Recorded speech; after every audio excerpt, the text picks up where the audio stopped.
All right, hi everybody, John Meadows here, and today we want to talk about tempos, training tempos. So you hear people talking about time under tension and how much do you need and what should the tempo be? Should you lower the bar for 3 seconds? Should you take 3 seconds to lift it up? It's a very basic question that's been around for a long time. And you'll see in a lot of training programs, you'll see these three numbers put together. It'll be like 213.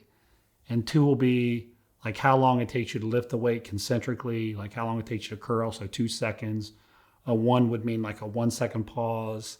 And a three would mean you lower it for 3 seconds. So that would be the eccentric contraction. So in that example I just made up, that's like a 6 second rep. So, people have wondered, what is the right tempo? Should I slow it down? Should I go faster? And I think that's a really good question. And I think there's a lot of considerations. When you look at all of the literature on it, back when I was on the road and not stuck at home due to the quarantine, I was traveling a lot and doing a lot of seminars, and this is one of the things I did talk about quite a bit. If you want a good summary of it, get Brad Schoenfeld's new book. It's called The Science and Development of Muscular Hypertrophy. I refer to it often. Brad did a fantastic job in the book. But he talks about all the studies and how when the parameters were changed a slight degree, a 2 second became a 3 second, or a 3 second became a 2 second, there really wasn't much of a difference in muscle size. So it didn't seem like manipulating the tempo really did a whole lot. And I thought that was interesting. And I remember when I started training, I remember hearing this magic number: a set should be 50 seconds long. I'm like, man, I've had some sets that I thought were awesome that were 30 seconds long, and I've had some sets that were a minute and a half I thought were awesome. Does that mean none of those worked? So it's a good discussion though. So let me give you the different kinds of tempos and kind of what I think of them. So outside of a normal tempo, which would be kind of that 6 second, 5 second, 4 second tempo, you're going to have extremes. So you're going to have a super slow tempo. So back in the old days, there was this movement for a little while where everything you had to do would be super slow concentrically. So think about that. So you're doing a bench press and you would do it slowly. Now, yeah, it might burn, but I just always thought this makes no sense at all. Just common sense tells me this makes no sense. And here's why. When you push a bar hard and fast, you get better activation. That's just what happens. Even if it's a light load. If it's a light load, you produce a lot of force, the bar goes flying, that's a lot of activation. Doesn't necessarily mean you can grow a lot, but at least you're getting a lot of activation. If the bar is heavier, let's say it's something you can only do 6 to 8 reps with, but you're trying to push it as fast as you can, you're getting awesome activation. And you're getting loading. So it would seem to me that if you lifted the bar slow, you would get less activation because you're essentially telling your muscles, don't exert as much force. I don't want the bar to come up fast. I want it to come up actually slow. And I never liked that. It never made sense to me. And then there was some research that came out and compared that against standard tempos. And sure enough, you saw a lot of the 2As and 2X fibers, the fast twitch fibers. You saw a lot more development there. And you saw a lot more activation in the muscles, which makes total sense. So I'm not a big fan of these slow concentric reps. And then you have super fast reps. So what if you're just boom, boom, boom, boom, boom, real fast with the weight? Again, you're getting a lot of activation, but you're not necessarily getting a lot of mechanical tension on the muscle.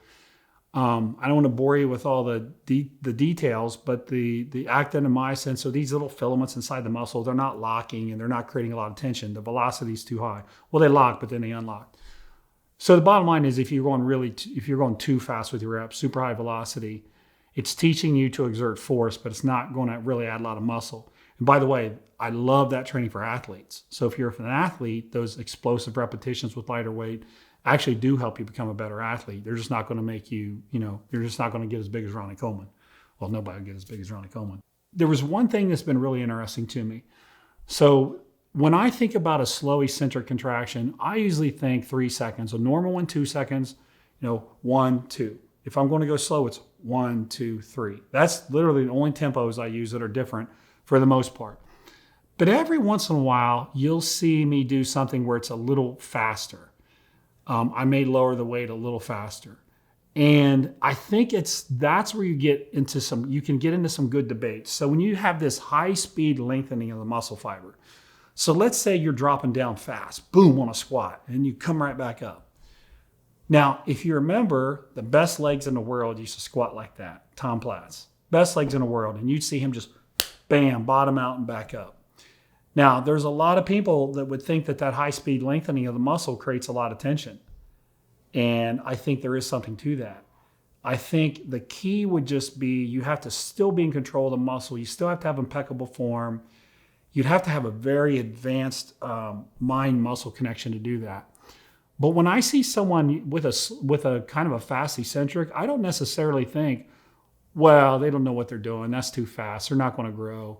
Eccentrically, that's where all the muscle damage happens. Like, I don't think that. I think it can work. But again, you got to think about the exercise. You don't want to hurt yourself. You got to be in complete control. So when people say, I assume you'd like to do slow negatives on everything, I do like to do 2 to 3 seconds and be in control. But every once in a while, I like to get in a little of that fast descent stuff. And again, for athletes, that's also phenomenal. So I think on that one, I do like the slower tempos, but I do not discount or disagree with the people who are doing a little bit of a faster eccentric motion. Like, I think that definitely can work. So I think probably to sum this up, what I would say is I don't like the super slow concentric action. I think it decreases the activation you get. I think the fast training, I think it's great for athletes, but if the velocity is really fast with a lighter weight, I think you're probably not going to get as much muscle development. Well, I'm sure you're not going to get as much muscle development there as well. I would say this, if you're using the right load, the tempo will take care of itself. So if you're using, 80, 85% of your 1 rep max, the load will take care of itself. Just control the weight on the way down. And, and my program's always right. When I get to the second movement, it's a compound movement. I'll give an example, like an incline bench press. I say lift the bar as fast as you can. Now, I've got a weight that people are doing for 6 to 8 reps. It's the most they can do. So the bar, when I say lift it as fast as you can, the bar's not flying. It's not going bam, bam, bam, bam. It's still coming up, kind of a slow speed, particularly toward the end of the set, the last 3 or 4 reps. The weight takes care of the speed. If the weight's heavy enough, you won't be able to go fast. But mentally, I want you to think, I need to explode with this weight. Now, again, mind-muscle connection is very important. When I tell people I want you to go as hard as you can concentrically with the weight, it's not going to go fast, but I want you thinking that. So you're driving it. In my opinion, you're getting better activation if you do that. But you've got to have that mind-muscle connection. So, number one, the weight will generally take care of the tempo for you. Just have good form, control the weight for the most part. Make most of your sets controlled eccentrics, explosive concentrics. Every once in a while, you can have some fun and play with that high-speed lengthening, the faster eccentrics. But then the other thing I would say is, I've mentioned this a couple times in this video, is mind-muscle connection. I would rather someone focus on mind-muscle connection than tempo. I'd rather someone sit there. And by the way, there's a lot of data on this too. I've seen studies on lats, on biceps, on triceps, on quads, that when people visually or mentally, they just really focus on what they're doing, they tend to get much more activation than just going through the motions. So that mind-muscle connection used to be just kind of like a bodybuilder's bro science, I guess they call it, but it turned out to be real science. It turns out there's definitely something to it. And I would say, in my first exercise I do when I train, it's always an exercise that I have an awesome mind-muscle connection with. And I really try to kick off the workout doing something that I can feel really well before I move into that compound movement. I think those two strategies really complement each other. I'd rather you do an exercise where you work on that mind-muscle connection and then hit the compound movement as opposed to the opposite. So that's something to think about how you're building your programming too. I think this is a really cool topic. And, I'm sure many people would agree. Many people would also disagree with me, and that's good. That's good. It leads to some really good discussion. So those are my thoughts on tempo and how fast you should lift the weight, how slow you should lift the weight. The summary is the weight will take care of itself, or the tempo will take care of itself. Just use the right weight. Don't use weight that's way too light. And then really work on your mind-muscle connection. So if you combine those things, the right load and the right mind-muscle connection, you're going to be just fine. And then guess what it comes down to? Intensity. How hard do you go? And you'll notice in most of my videos, I say that because that's what makes a difference in you getting to your genetic limits. So thanks for watching, and thanks for all the support, and we'll see you next time.